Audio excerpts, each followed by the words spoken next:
Hello, I'm Dan Martin, Vice President of Marketing at Dice, and I want to let you know that this year's Tech Sentiment Report is out now. As a refresher, this is your annual guide to understanding how tech professionals are feeling about their work, their careers, and what they want and expect from employers. And just like last year, we also surveyed HR professionals and recruiters, so you can see how they're feeling about a wide range of things here as well, including time to hire, attrition rates, culture, and more.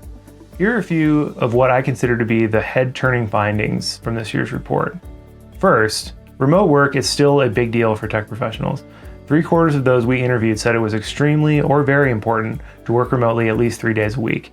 You know that many companies are pushing their workers to return to the office 4 or 5 days a week. If you're trying to hire or retain tech people, this could make both of those things more difficult. One thing to remember, if you're in an industry where you can't offer remote work, what tech professionals really value more than anything else is flexibility. And this isn't limited to where they work. Many also place high importance on things like flexible work hours and progressive vacation policies. So remote or hybrid work doesn't necessarily need to be a deal breaker. Second, 60% of tech professionals said they'd be likely to change employers in the next year, which is a 15% increase over last year. That is a huge number. For companies that think they've cracked the code on how to lure in tech talent, this is great news. And it's the opposite for companies everywhere that are worried about losing their best tech folks. Beyond looking at every piece of the package that you can offer to keep staff, like benefits, salary, culture, virtual and in-person meetups, one note here is to make sure that you're being proactive. If you wait until they get another offer, they may not even accept your counter. And even if they do, they're still more likely to leave sometime over the next year. Also, consider looking at your promotion cycles. If your staff only have one opportunity to get promoted each year, that's another whole year that someone really good might be already doing the higher level job. So by the time that you do promote them, what you offer is not going to look nearly as attractive. Another interesting piece of this is that even with almost 2/3 of tech professionals ready to leave in a year, only 1/3 said they were actively looking now, which tells us that many are looking forward to 2024 for when they'll make their move. With many set to get bonuses in the first quarter, that's one factor to keep in mind in terms of timing. Third, pay transparency is intensely important to tech professionals. When they're looking for a job, they want to see a salary range, and if they don't see one, it'll discourage them from applying.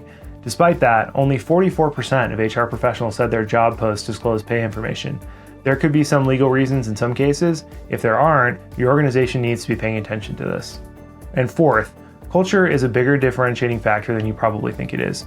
It can have a massive impact on whether a tech professional decides to join a particular company. Again, not a groundbreaking revelation here, but more of a validation. 72% wouldn't even apply for a higher paying job at a company with a poor corporate reputation, and both culture and reputation outweighed a company's product in terms of what mattered most in how tech professionals choose their next job. Organizations that haven't invested or are not continuing to invest in both making their cultures attractive to tech professionals and doing everything they can to show tech professionals what it's like to work there are putting themselves at a severe disadvantage. And that is just a little taste of what's in this report. It's one of my absolute favorite things that we do each year, as there are just so many great insights here. And I think what really sets the report apart in my mind are the tips that we have for recruiters on how to use these data points to help you with your tech hiring and retention right now. So you'll see those tips in each section, as well as in the checklist at the end that you can save down separately if you're interested in doing so. So I hope you'll take a look, and remember that we love talking about all these things at Dice, and we are really and truly here to help in any and every way we can. So happy recruiting, and thank you for watching.